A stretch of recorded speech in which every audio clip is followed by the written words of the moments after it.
नमस्कार दोस्तों, आज है संडे और आज मैं आपको मोटिवेट करने के लिए एक स्टोरी सुना रहा हूँ और आपको हो सकता है कि अच्छी लगे तो सब्सक्राइब कर लेना बाद में और बेल आइकन भी दबा देना। तो चलिए शुरू करते हैं। एक बार की बात है, जंगल में गधे और चीते की आपस में बहस हो चुकी थी और बहस इस बात की थी कि गधा कह रहा था कि सारे पत्ते लाल हैं पेड़ पौधों के और चीता बोल रहा था कि सारे पत्ते हरे हैं। दोनों में बहस बढ़ती गई और बहुत समय गुजर गया। गुजरने के बाद आखिर डिसीजन दोनों ने लिया कि अब क्या करें। तो उन्होंने सोचा जंगल के राजा के पास चलते हैं, शेर के पास। हो सकता है कि शेर हमारा समाधान कर दे, सॉल्यूशन कर दे, जिससे कि हमारी समस्या का समाधान हो सके। दोनों मिलके शेर के पास गए। शेर के जहां अब पूरी आप बीती बताई, सब कुछ घटना सुनाई उस गधे ने। तो गधे ने जैसे ही स्टोरी सुनाई सारी की सारी, शेर ने डिसीजन ले लिया और कहा कि लगा दो चीते को 100 कौड़े और मारो इसको और काल कोठरी में डाल दो, क्योंकि जंगल में इस तरह की गलत अफवाह फैलाने वाले को सजा हम छोड़ेंगे नहीं और उसको सजा जरूर देंगे। और गधा खुश होके ही सीधा अपने घर चला गया और वो समझ गया कि हाँ सारे पत्ते लाल हैं और राजा ने भी स्वीकार किया है और चीता को सजा मिल चुकी है। तो इसके बाद स्टोरी हम यहीं स्टॉप करते हैं। अब स्टोरी के पार्ट पीछे उसमें चलते हैं हम गधे की स्टोरी। गधा यहाँ इस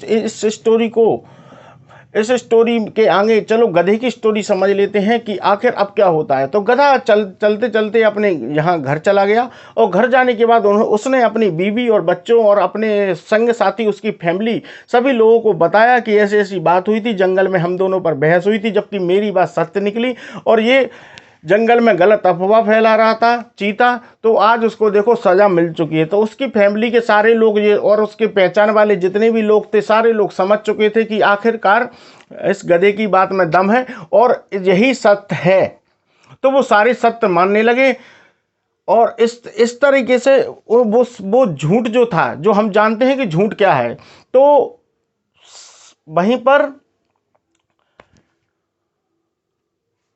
वहीं पर उसकी फैमिली और उसके साथ में जो दोस्त वगैरह थे सब कुछ समझ चुके थे कि आखिर गधे की बात सत्य है और वो सत्य मानना शुरू कर दिया, यही वाली बात।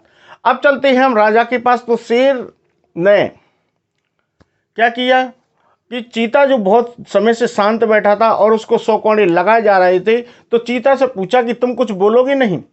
तो चीता ने कहा महाराज मैं तो यहाँ पर आया था न्याय मांगने के लिए और गधा और मैं खुद हम दोनों खड़े हुए थे, लेकिन मैं आपसे बोला ही नहीं। गधे ने आपको सारी आप बीती सुना दी और आपने डिसीजन एक तरफा बना दिया और मेरी तो बात सुनी ही नहीं, क्योंकि मुझे पता था कि सत्य क्या है। आप खुद जानते हैं कि जंगल में सारे पेड़ पौधे हरे हैं, तो मुझे बताने की आवश्यकता नहीं पड़ी।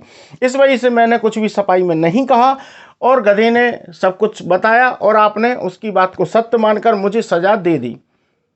अब शेर ने कहा कि सजा तुझे इस बात की नहीं मिली कि तू पत्तों को हरा समझ रहा है या गधा लाल पत्ते समझ रहा है, कि जंगल में पेड़ पौधे हरे हैं या लाल हैं उसके पत्ते, इस बात की सजा नहीं मिली है।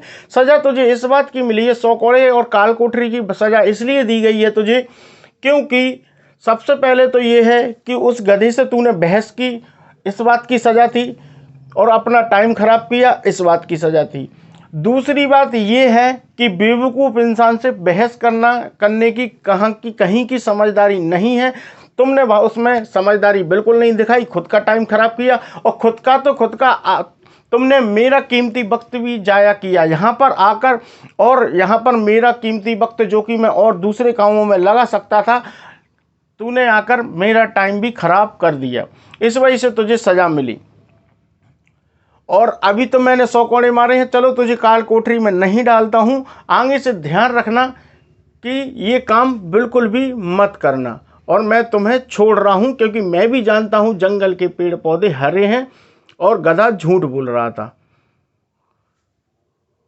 तो स्टोरी दोस्तों यहीं समाप्त होती है और इस स्टोरी से आप लोग क्या सीखे हैं और क्या समझे हैं ज़रूर कमेंट बॉक्स में बताएं। लेकिन मैं आपको यहाँ पर क्लियर कर देता हूँ सब कुछ जानकारी कि आखिरकार झूठ कहाँ तक फैलता है और इस स्टोरी से हमें क्या सीखने को मिला। सबसे पहली बात तो ये है दोस्तों कि गधा यानी एक बेवकूफ़ इंसान उससे बहस करने में अपना टाइम खराब करना है। ऐसे इंसानों को पत्थर में सिर मारने जैसा है। मान लीजिए हम किसी ऐसे इंसान को कुछ भी समझा रहे हैं तो अपना ही सिर पत्थर में मार रहे हैं। क्यों? क्योंकि उसको समझ में बिल्कुल नहीं आने वाली। तो ऐसे लोगों से दूर रहें और अपनी समझदारी अपने पास ही रखें, क्योंकि बेवकूफ़ों को समझाना कहीं की समझदारी की बात नहीं है, पहली चीज। और जो लोग बेवकूफ़, इस कहानी से एक चीज और सीखने को मिलता है कि आप अपना टाइम खराब कर सकते हो, लेकिन किसी बेवकूफ़ी जैसे काम करके दूसरे का भी टाइम खराब कर रहे हो, तो ये सबसे बड़ी बेवकूफ़ी और बेवकूफ़ी है। तीसरी बात इसमें ये आ रहा है कि जो बेवकूफ़ है उसके दोस्त, साथी, उसके रिलेटिव या जो भी उससे जुड़ा हुआ है बंदा, वो भी बेवकूफ़ है। क्यों? क्योंकि आप देख लीजिए कि राजा ने स्वयं गधे की बात को सत्य माना और उसको सजा दी, जिससे ये प्रूफ हो चुका है कि गधा सत्य था, और वहां पर उसने जाकर वो घटना सुना दी कि मैं सत्य था, जबकि ये सारा झूठ मामला है सब कुछ। तो कहने का मतलब यही है कि उसके जो संग साथी हैं वो और बेवकूफ़ हैं। ऐसे लोगों की संगत करके आप अपना समय खराब ही करोगे और अपने जीवन का लक्ष्य कभी पूरा नहीं कर पाओगे। मिलते हैं किसी नेक्स्ट वीडियो में। अच्छा लगा हो तो सब्सक्राइब कर लेना। मिलते हैं अगले संडे को, और इसी तरह से मोटिवेट करने के लिए मैं आपको एक न्यू कहानी फिर सुनाऊंगा। बाय।